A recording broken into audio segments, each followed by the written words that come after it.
Hey everyone, welcome back. It's been quite a while since the last video, but we're back with a full anomaly guide for you. Jane is the next limited character, and in the next patch we're getting Burnice as well. So I decided to make this guide in order to get things clear for every player who wants to use anomaly focused compositions. We're going over all the anomaly basics, how it works, how you can increase its damage, and then we're going into Disorder, which is another mechanic tied to anomaly.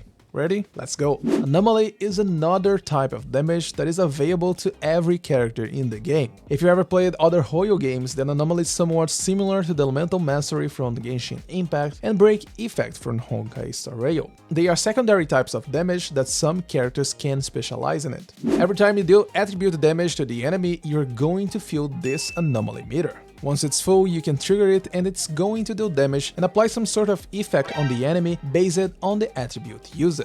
It's important to note that not every attack can trigger the anomaly. For example, Nicole's energy field won't trigger anomaly on the enemy. It's only able to build it up. Now for the anomaly types, Assault is the physical anomaly. It deals a huge burst of damage on the enemy and also inflicts flinch on them, which increases how much Daze they are getting for the next 10 seconds. For ice damage, you will freeze the enemy once you trigger the anomaly and then you can shatter it for a single burst of damage. They also get the frostbite state, which makes them take 10% extra crit damage for the next 10 seconds. This is additive crit damage, so for example, if you have 200% crit damage, you get to deal 210% crit damage to the enemy. Burn is the fire anomaly. It's a damage over time effect that deals the exact same damage on every tick. It deals damage every half a second and it lasts for 10 seconds. Organic enemies also gets interrupted for a couple of seconds, but I wouldn't rely on this information since its impact on your gameplay is really low.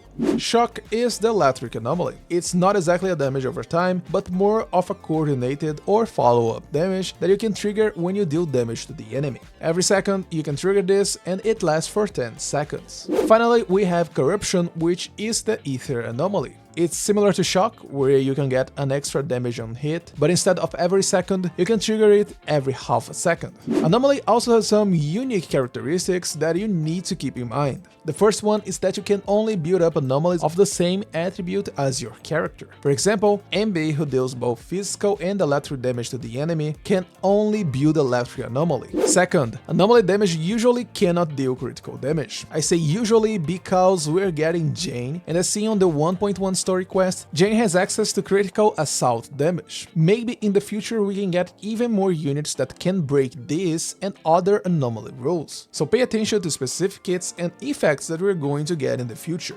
That being said, critical stats are somewhat useless for anomaly-focused units, since most of your damage are going to come from anomaly. Anomalies of the same attribute have an internal cooldown of 3 seconds. This means that you can't trigger the same anomaly on the enemy before this 3-second window has passed. This is important because characters with a huge anomaly buildup can end up wasting buildup on the enemy. It's not something that you see that easily on bosses, since the buildup requirements are way higher than smaller enemies. But it's still something really good for you to keep in mind.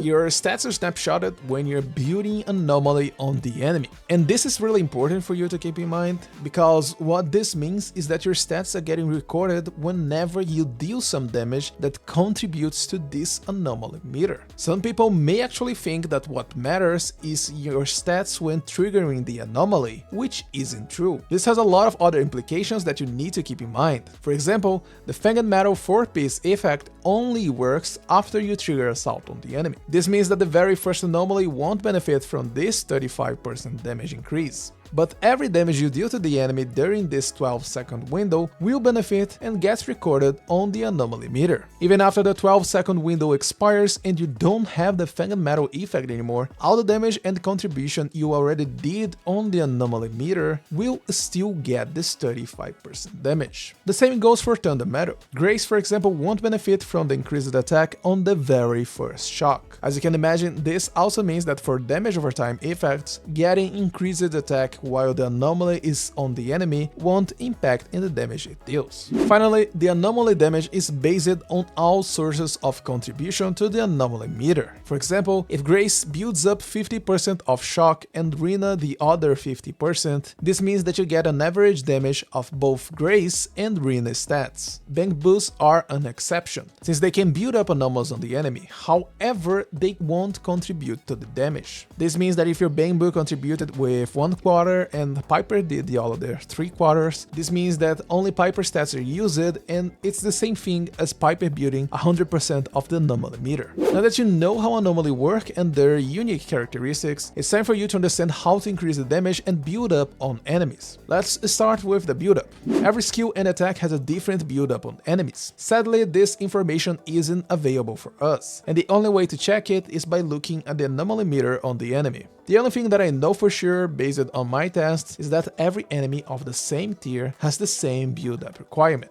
Now, for increasing your build-up, you have access to 3 different stats, and all of them are different multipliers. The first one and the easiest one to get is Anomaly Mastery. You can get Anomaly Mastery on some core skills, such as Grace, and also on disc number 6. Keep in mind that Anomaly Mastery from disc 6 is not a flat value. It scales with your base Anomaly Mastery, so the higher your base stat, the more it increases. Anomaly Mastery impact in your build-up is actually really straightforward. Every point of Anomaly Mastery means 1% build-up. This means that a character with 150 Anomaly Mastery builds Anomaly 50% faster than a character with 100 Anomaly Mastery. The second stat is Anomaly Buildup Bonus. This is a stat that is only available for specific characters. For now, all Anomaly characters have access to build-up bonuses, so this is probably going to be specific for Anomaly characters. For example, Piper can get up to 80% increased build-up and Grace up to 130%. The third and last stat is Build-Up Resistance. You can get it by using Freedom Blow's 4-piece effect, which lowers the enemy build-up resistance for the same attribute of your X special. Seth also has access to this stat and can lower the enemy build-up resistance for all attributes by 20%. There is a hidden stat, but this isn't available anywhere and it's not something you can change. Enemy weakness also changes how much anomaly you build up on them. I discovered this while doing my test for Nicole and found out that Dullahan and Ether weak enemies gets more build-up than non-weak enemies. Speaking of hidden stats, the build-up requirement increases by 2% every time you trigger the same anomaly on the enemy, and it caps after triggering the same anomaly 10 times. This means that mono-element anomaly compositions can struggle on longer fights, since you need up to 20% more build-up on the enemy before triggering an anomaly.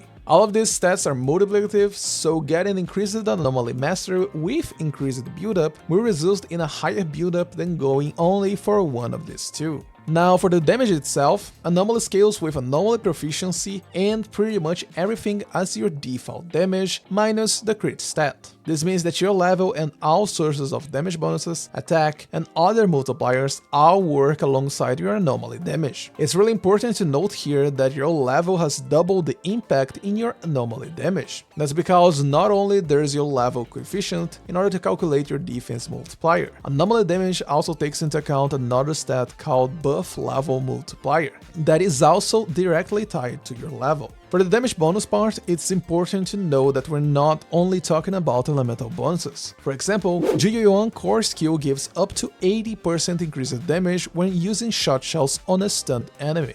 This 80% is going to be taken into account when calculating your anomaly damage. Outside of that, all sources of damage will increase your anomaly damage. For example, Disc 5 can increase your anomaly damage, and effects like Nicole's signature and Swing Jazz will also increase your anomaly damage. Anomaly Proficiency scaling is similar to the Anomaly Mastery. If you have 100 Anomaly Proficiency, you get a default multiplier of 1, but if you stack, for example, 250 Anomaly Proficiency, you get a multiplier of 2.5.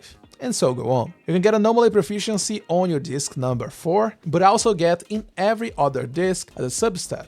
For other multiplier, it's pretty much default behavior, so I'm not going to extend explaining this. The defense multiplier works by calculating your level and the enemy defense. Penetration works here, so penetration rolls are not that useless. Resistance is tied to enemy weakness and some units that can interact with the enemy resistance. The stun multiplier only happens when the enemy is stunned, and of course, characters that can increase the stun multiplier will increase the anomaly damage. One thing that's really important to mention is that since most of these stats are tied to the enemy and not your character, if you stun the enemy while they are under the burn effect, they will take increased damage while stunned. Now, there's another mechanic tied to Anomaly called Disorder. You can overlap an anomaly with another one. If it's from a different attribute, you're going to trigger a Disorder on the enemy, dealing damage and building Daze on them. If you apply the same anomaly on top of an existing one, nothing happens. The worst thing that could happen is you losing some damage since the first anomaly was completely overridden.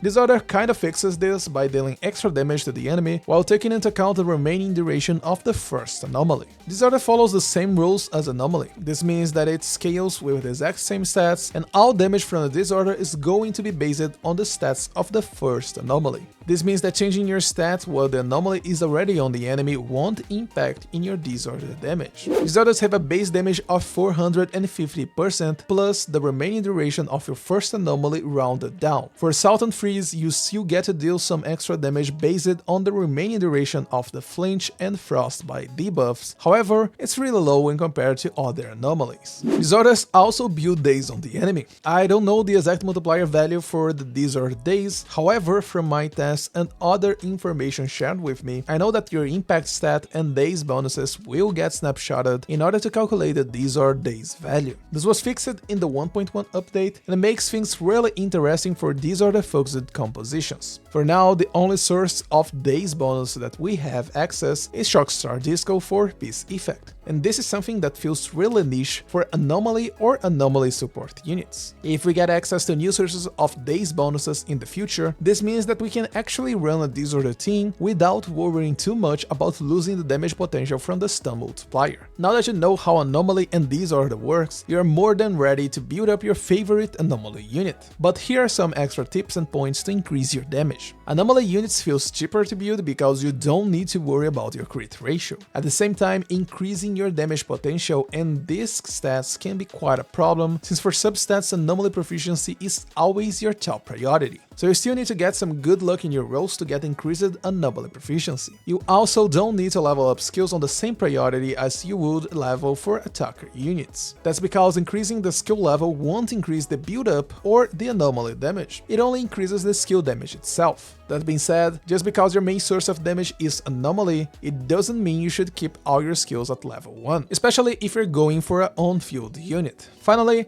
from a personal perspective, if you're looking for Anomaly, I highly recommend you to save your pools for Anomaly-focused units. That's because if you ever played Honkai Star Rail, for example, the core units for a follow-up and damage over time teams are all 5-star units. I personally think that Anomaly is going to be on the same path, and you probably need some extra S-rank units to make a really good Anomaly team. And that should wrap everything about Anomaly. If you found this guide useful, remember to give it a like. If you still have any questions, feel free to leave a comment down below or jump into my brand new Discord server. It's finally open and I'm looking forward to building a great community over there. As always, thanks for watching, have a beautiful day, and I'll see you in my next video.